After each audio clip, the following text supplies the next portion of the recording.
The Detroit Lions are picking number 28 overall in the upcoming 2025 NFL Draft. And Ryan and I, we are breaking down our first 3-round mock draft for the Detroit Lions for the 2025 draft. But before we get into that, if you haven't already, hit that subscribe button, tackle that bell to get notified when new videos come out from the Tracy Take. And while you're at it, leave a like and a comment. Let us know what you think of this mock draft and why. And Ryan, let's pull up this lines here. And so we did a full 3-round mock draft, all 100 picks. So, and we did do it before the Aaron Glenn hiring of the New York Jets.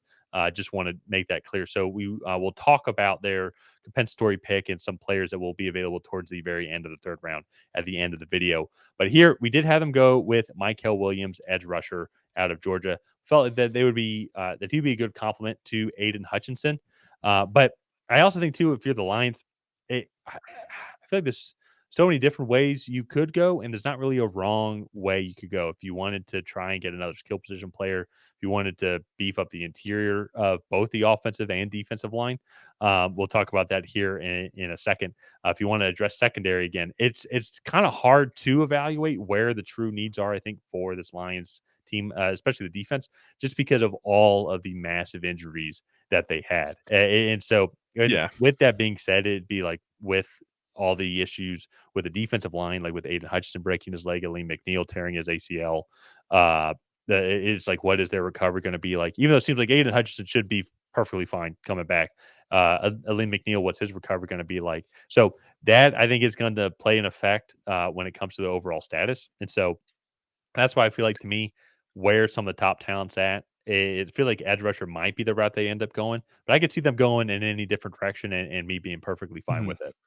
Yeah, I mean, they could go interior O lineman. Honestly, like they could even go find like a David Montgomery replacement, like if they wanted to. Like, not that they need to, but Imagine a it, backfield with Jameer Gibbs and Omarion Hampton. that would be disgusting. That would be Uh, disgusting.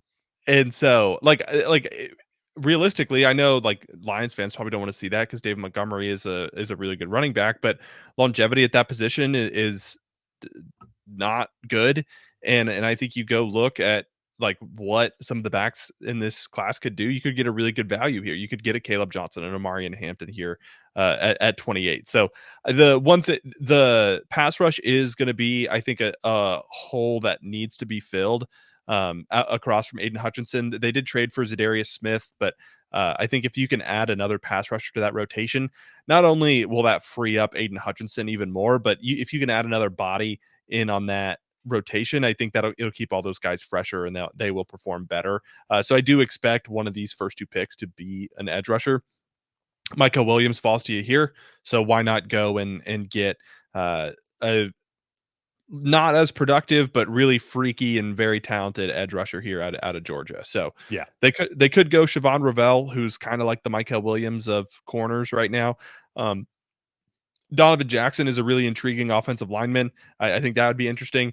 And if they want to go more the interior route, get Aleem McNeil a running mate, I think Walter Nolan would be another good fit there as well. Just how strong and quick he is on the interior. So I think Yeah. that's going to be a really interesting spot for them. They also, with limited draft capital, could be a potential trade back spot for Yeah. some teams in the top of the 2nd round looking to move up. So let's move on to their 2nd round pick. So again, try not to make fun of us too much in the comments, but we made this for the Senior Bowl. Gray Zabel will not be available here, but in this mock, we had him go here. He is exclusively a guard. And so we were kind of thinking he would go in like that Cody Mock territory with like the back end of the 2nd round. But he played so well at the Senior Bowl where he is just going to be like I think a plug and play starter. So if you can get Yeah. him here at 60, I think that's a phenomenal pick. But I think it's more likely that you pick like a Jonas Savanaia or an Anthony Belton or something at this point in the draft, or a Wyatt Milam. Yeah, yeah. Well, especially too with a guy like Kevin Zeitler, like it's going to be a free agent.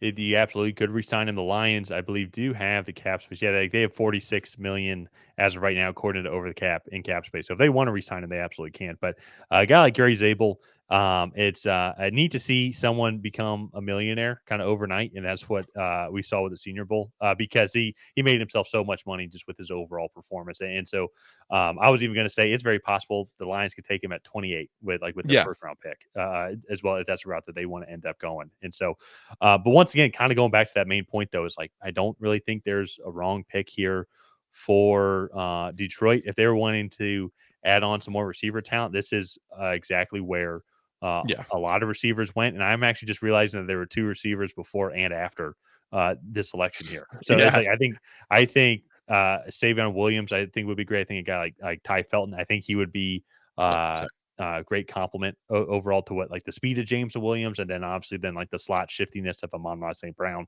And so like I think all these guys would provide great value to an offense just in general. But it's going to be very interesting Yeah. to see what this Lions offense looks like because we saw the very creative and craftiness from the Ben Johnson offense. Like, just what's it going to look like now in Detroit with John Morton, I believe, the passing game Yeah. coordinator from Denver coming over. So, as I mentioned to start off the video, we did this before Aaron Glenn got hired to the New York Jets head coaching job. And so, with that, they get 2 third-round compensatory picks, one in this year's draft class and also one in next year's draft class as well. So, they'd probably be picking anywhere from like 99 to 101. I'm not sure where they classify that in importance over of like free agents leaving. I say that because like Minnesota's probably going to get the first compensatory pick with Kirk Cousins coming to Atlanta.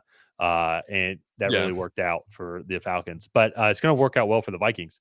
And so I say that picking around 100, like this is where I think it's not the deepest secondary class, but where you start to find some value is going to be around this time as well with guys like Noel Williams, with guys like Jacob Parrish, Jack Kaiser as well. He's a linebacker, but Kobe Bryant, Mello Dotson also. So there's going to be some guys here around there that if they're wanted to keep on just improving that secondary or even just like the back seven of the defense, this is going to be about where those guys come off, especially to a guy like Jack Kaiser as well, Notre Dame Yeah. linebacker. So um, that I think could be the route that they end up going with this late third round pick. But or maybe they trade back and try and get some more draft capital. So I just want to throw that in there Yeah. just before and just in full transparency. So Lions, I still think are going to be in good shape overall. I do think this is going to be a regression year. We see it a lot with teams when they lose their coordinators. Is the talent still there, but the Yeah. language, the verbiage, the cohesiveness, the trust in the play calling is just you've gone from 3 years of cohesion now to like you're trying to figure stuff out in a couple months. So Yeah. just gonna be curious to see how the Lions bounce back. Yeah, and the most recent example of that is the Philadelphia Eagles from a couple seasons ago when both coordinators, after they went to the Super Bowl, left and took head coaching jobs in Shane Steichen and Jonathan Gannon. They had a good season last year, but ended up at the end of the year kind of really falling apart and like losing 5 out of their last 6. Uh, Yeah. so it's just going to be a continuity thing. I think all in all, like the Lions, they have a lot of talent. They'll be in a good spot. I'm really curious to see what they do. I think they're a very interesting team coming into this offseason, just free agency wise. They have a lot of free agents. They don't have a lot of draft capital, but they're at pretty crucial points, I think, for teams trying to move up at the back end of each round to maybe snag another player. So let's go Yeah. ahead. Let's wrap up this video here. If you guys have not already, please go ahead and like and subscribe. That is the best way to help out the channel. While you're down there, leave a comment on what you thought of this Lions 3-round mock draft. Did you love it? Did you hate it? What would you have done differently? Other than that, we'll see you guys next time.